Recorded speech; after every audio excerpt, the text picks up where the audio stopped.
Nay, pahingi ako ng pamasahe papuntang eskwelahan, bi. Hala siya, maglakad ka lang, oy. Dati sa panahon ko, hindi pa uso yung pamasahe na yan. Uy, malilit na ako, oy. Dati, dadaan pa kami sa maraming ilog bago makapasok sa eskwelahan.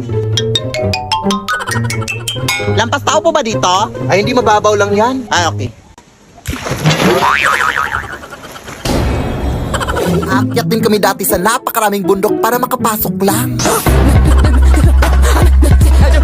Tapos may mga layon pa. Pero mas lalong humirap yung buhay simula nung nag-Maynila ang nanay ko. Sobrang nalungkot ako dati. Pero kailangan kasi niya magtrabaho para mapaaral ako. Ang Cebuana Luwilier ang naging katuwang ko sa buhay dati. All in kasi ang serbisyo sa Cebuana Luwilier. Ito ang naging kaagape ko sa iba't ibang uri ng pagsubok sa buhay. Naging madali yung pagpapadala ng pera ng nanay sa Cebuana Luwilier pera padala. Dito din ako nagsasangla ng mga jewelries ko sa tuwing nangangailangan ako ng extra money. Ang asim Talagang all in ang serbisyo. Cebuana amazing ang life. Kaya ikaw anak. Nay! Huh? Nay! Huh? Nay!